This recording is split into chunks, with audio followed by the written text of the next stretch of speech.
28.7% body weight loss. That's the highest number ever recorded in a phase 3 weight loss trial. Not phase 2 hype, but phase 3. Retatrutide broke the record. And if you've been hearing about this drug and wondering if it's actually the king of fat loss peptides, then I'm going to give you the definitive answer today. But here's what most people are missing. They see the headline number and they think, I need that. Who doesn't want that, right? But they don't understand why retatrutide works differently than everything else on the market. And that misunderstanding, it could cost you. I'm Dr. Jones, DC, and I coach thousands of patients through GLP-1 optimization strategies. And this passion of mine comes from losing over 100 pounds myself. And now I get the pleasure of working with our medical team, helping patients navigate exactly these kind of decisions every single day. But by the end of this video, you're going to understand exactly why this molecule does something completely different. Not the hype, the actual mechanism. And you're gonna walk away with a clear game plan, whether you're ready for retatrutide, how to use it correctly if you are. We'll cover the phase 3 evidence, the science that separates it from tirzepatide and semaglutide, and the beliefs floating around online that need a reality check, and the readiness frame that I use with our own patients. And then I'm gonna give you the 5 rules that we've learned from coaching so many patients, specifically through retatrutide, and the rules that separate from people who just get side effects. So stick around for that, because the crown is real, but the throne has a cost, so let's get into it. Okay, so let's start with the data, because if we're going to call something the king, the numbers better back it up. So December 2025, very recently, Eli Lilly released the TRIUMPH-4 results. This is phase 3, the final stage of clinical testing before FDA review. Not a small exploratory trial. This is thousands of patients, rigorous methodology. The data is real. Average weight loss at 68 weeks, 28.7% of body weight. So for context, semaglutide, Wegovy, and Ozempic, the weight loss formulation hit about 15 to 17% in phase 3 trials. Tirzepatide blew them out of the water. Mounjaro Zepbound hit about 22.5%. Retatrutide blew past them both. And I want to be clear about something. These aren't head-to-head comparisons, different trials, different patient populations, but the patterns are undeniable. We went from 15 to 22 to damn near 29%. Now here's where it gets interesting. It's not just the average. Look at the distribution here. 58.6% of patients lost at least 25% of their body weight. Nearly 40% lost 30% more, and almost 1 in 4, 23.7%, lost 35% or more of their starting weight. Those are surgical numbers without the surgery. But here's the part that really caught my attention. At 68 weeks, the trajectory suggested that they still were losing, okay? In phase 2, the curves haven't flattened at 48 weeks, and early phase 3 signals point the same direction. That's unusual. Most GLP-1 trials show weight loss leveling off somewhere between 52 and 72 weeks, but this one didn't. And there's one more piece of data that you need to see. In phase 2 sub-study using MRI and DEXA imaging, they measured visceral fat, the dangerous fat that wraps around your organs. Patients on the highest dose reduced their visceral fat tissue by approximately 45 to 48%. That's not just weight on the scale. That's the fat that drives metabolic disease. So the evidence is real. The crown is not hype. 28.7% average, nearly 60% hitting the 25% threshold. No plateau at 68 weeks, and visceral fat cut in half. And don't forget its propensity for liver fat too. But if you're sitting there thinking, great, sign me up, hold up, wait a minute, let me put some into it, because the headline numbers don't tell you why this works. And that why is everything. Okay, so it determines whether this drug is right for you, how to use it correctly, and what mistakes will wreck your results. That's what we're covering next, the mechanism that makes retatrutide fundamentally different from everything else. Now, if you're watching those numbers and starting to wonder whether retatrutide might be the right move for your situation, or if you're stuck on your current GLP-1 and thinking about switching, so you know, we offer free discovery calls where you can speak with our patient educators. They can help you assess your specific situation, help you figure out whether this even makes sense for you. You can text the number on the screen, or you can check out the link in the description if you want to explore that. Okay, so here's where it gets interesting, because understanding this mechanism is the difference between using retatrutide correctly and making mistakes that will wreck your results. You probably have heard that retatrutide is a triple agonist, 3 receptors instead of 2. But what does that actually mean for your body? Well, think of it like this. Imagine your metabolism has 3 doors, and each door unlocks a different system. Door number 1 is the GLP-1 receptor. This is the appetite door. When you activate it, your brain gets the signal to turn down the food noise. You feel full faster, you stop thinking about food constantly, your stomach empties slower. Semaglutide, Ozempic, and Wegovy, this is the only door that it opens. And then door number 2 is the GIP receptor. This is the metabolism door. When you activate it alongside GLP-1, your body gets better at using fuel. insulin response improves, metabolic efficiency goes up. Tirzepatide, aka Mounjaro Zepbound, opens both of these doors. That's why it outperformed semaglutide 2 doors instead of 1. But Retatrutide opened a third door, the glucagon receptor, and this is the game changer. Glucagon is the opposite of insulin, and when insulin tells your body to store energy, glucagon tells your body to release it. It signals your liver to release stored energy, and that includes ramping up fat oxidation. It's like flipping a switch that says, hey, we're in energy release mode, let's go! And this is why the results are different. Retatrutide isn't just suppressing your appetite harder, it's actively mobilizing the fat tissue. It's telling your body to unlock the vault and start burning what's inside. The sub-study that I mentioned earlier, the one showing 45 to 48% reduction in visceral fat, that's the glucagon receptor at work, and that's door number 3. Now here's the thing that most people miss. More doors doesn't automatically mean better. It means more powerful, and more powerful means that there's more to manage. The third door, the glucagon receptor, is why Retatrutide hits harder than tirzepatide. It's also why the side effects are more intense, why the readiness requirements are higher, and why you can't jump in without understanding what you're doing. By the way, if the third door concept just clicked for you, if you're starting to see why Retatrutide isn't just stronger tirzepatide, but actually a different tool, you need to hit that subscribe button right now, because we put out 2 GLP-1 videos every single week breaking down exactly this kind of stuff. And I want you to have the full picture here, not just the hype. Now, the online community has built an entire methodology around what this third receptor does. Let me show you which is which. I'm gonna go through 4 of the biggest claims and tell you what we actually know. Okay, number 1, Retatrutide burns an extra 100 to 200 calories per day just from the glucagon activation. The verdict? This is probably true. It's not directly measured, but here's how we know. Glucagon does increase metabolic rate. That's established physiology. And in the phase 2 sub-study data, patients on Retatrutide showed significantly elevated beta-hydroxybutyrate levels. That's a ketone marker that indicates increased fat oxidation. Your body is burning more fat as fuel, but we don't have direct calorimetry data from the trials measuring exactly how many extra calories are burned. So the 100 to 200 number, that's an educated estimate based on the mechanisms, reasonable, but not confirmed. Okay, number 2,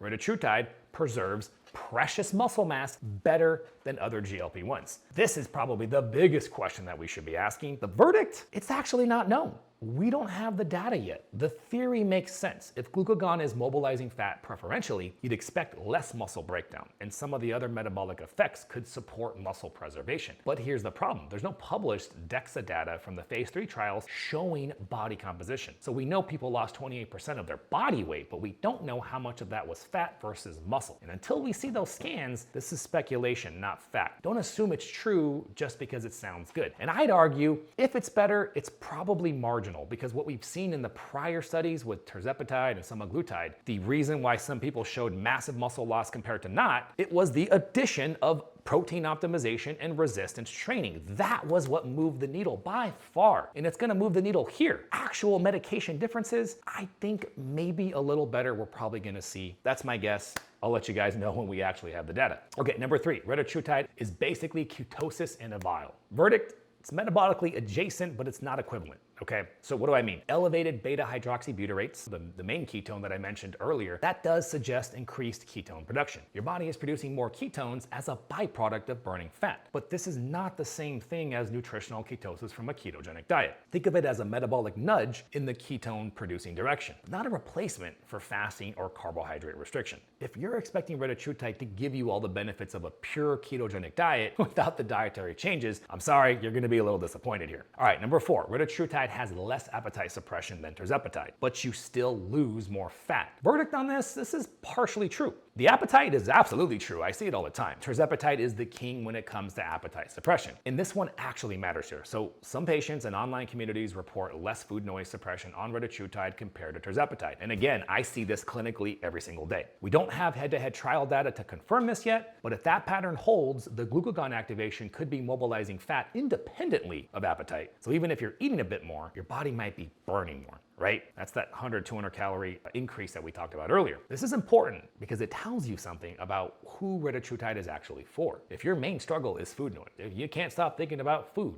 tirzepatide is still your better tool. But if you got decent food discipline and you want enhanced fat mobilization, maybe fatty liver disease, that's where Retatrutide shines. Now, real quick, do you want me to film the complete protocol that we're using for managing Reta's GI side effects, the nausea, the diarrhea, what actually helps versus what's a waste of money? Let me know in the comments comments if that would be helpful to you. All right, so here's where I need you to be honest with yourself, because the crown is real. We've established that, but the throne has a cost. If you're not ready to pay it, Retatrutide will make your life miserable, so bear with me here. So let's start with the GI gauntlet. In the phase 3 trial at a 12 milligram dose, the dose that got the 28.7% results that everybody talks about, 43 experienced nausea, 33% had diarrhea, 25% had constipation, 21% were vomiting, and here's a number that should get your attention. 18.2% of the patients on the highest dose had to discontinue the trial due to adverse events. Compare that to the 4% on placebo. Some of those people didn't quit because it wasn't working. They quit because they were losing weight too fast and they couldn't handle what it was doing to their body. That's likely what I'd argue. There's also a new signal that we didn't see at these rates with tirzepatide and semaglutide. A new side effect is dysesthesia, abnormal skin sensations, tingling, numbness, that pins and needles feeling, 21% at the higher doses. That's 1 out of 5, yo!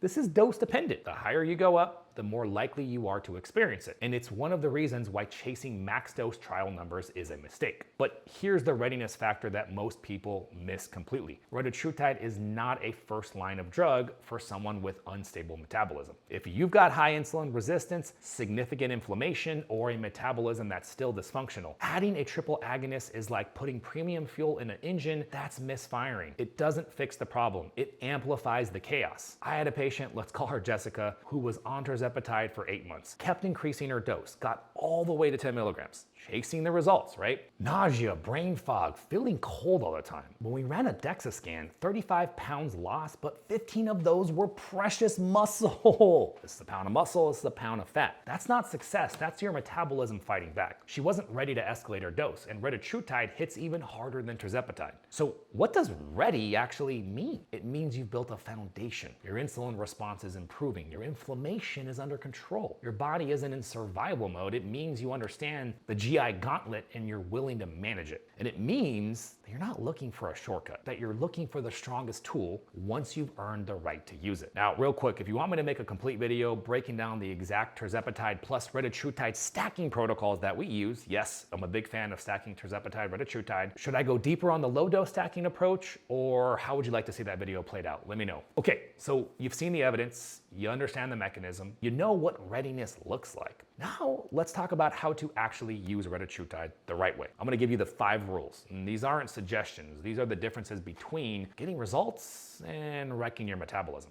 Okay, so number 1, the lowest effective dose. The trial numbers came from the max dose, 12 milligrams. That's also where the worst side effects showed up and where 18% of people dropped out. You don't need maximum doses to get results. Start at 0.5, 1 milligram, escalate slowly. The goal is the lowest dose that moves the needle, not the highest dose that you can tolerate. Okay, rule number 2, cardiac check first. That's the glucagon receptor activation that I explained earlier. It can increase your heart rate, and it almost always does. Before you add a third receptor to the mix, know that your heart is healthy. Okay? Specifically, we're not talking about cardiovascular disease, we're talking about another aspect of heart health, right? So heart arrhythmias, elevated initial heart rates, those are the concerning heart conditions that we're talking about. Okay, rule number 3, stabilize first. If you're on tirzepatide and doing well, don't jump ship. Build your metabolic foundation before adding Retatrutide. Retatrutide amplifies what's already happening. If your metabolism is a mess, it amplifies the mess. If your foundation is solid, it amplifies results. Okay, rule number 4, eat strategically, not less. This is the biggest mistake that I see. Retatrutide accelerates your calorie deficit. That means undereating is more dangerous on this drug, not less. I had a patient, Nancy, eating 1,100 calories. She was freezing indoors in July, wearing sweaters and blankets, brain fog, zero energy. I mean, her body was in full-blown metabolic shutdown, battery saving mode. Once we reset her calories, gradually over the next month, back to what her body actually needed, it was closer to about 1,800 calories. The scale started moving again. On Retatrutide, that deficit accelerates even faster. Undereating isn't discipline, it is sabotage. Prioritize protein and protect this precious tissue. Okay, rule number 5, watch for the signals. Your body will tell you if you're pushing too hard. Dysesthesia, that weird skin stuff showing up, dose is too high. Energy crashing, you're under eating, probably because your dose is too high.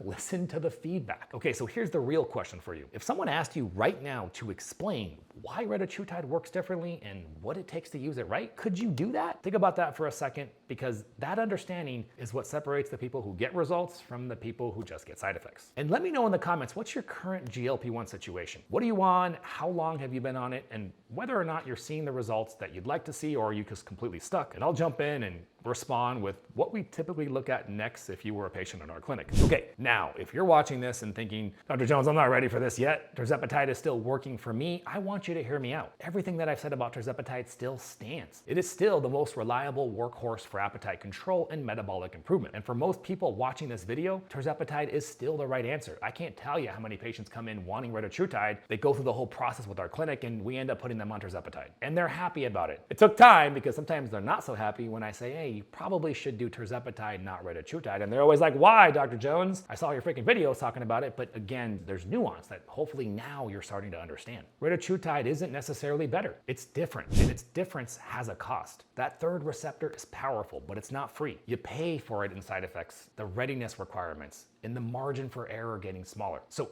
here's how I think about it with our patients. Tirzepatide is the foundation. It handles system 1 appetite control better than anything else on the market. And if your food noise is your main struggle, that's your tool. Retatrutide is the upgrade when you're ready for the stronger option. When your metabolism is stable, when you've built the foundation, when you want that third door, the fat mobilization furnace working in your favor. And here's something that most people don't realize. You don't have to choose one or the other. We use a low dosing stacking option with patients all the time. And that's for the scenario where we want the best of both worlds. Tirzepatide for the appetite control at a moderate and a low dose of retatrutide, maybe 0.5 to 1 to 2 for that fat mobilizing benefit. Two tools working together without pushing either one to the max. Now, before I tell you what to do next, I want you to be honest with yourself for a second here, based on everything that I just covered. Are you actually ready for retatrutide, or do you need to build more foundation first? Because that answer matters more than any drug choice. Now, if you made it to this point, what surprised you the most? Was it the phase 3 numbers, the glucagon mechanism, or something about the readiness frame that hit differently? Let me know in the comments. Okay, so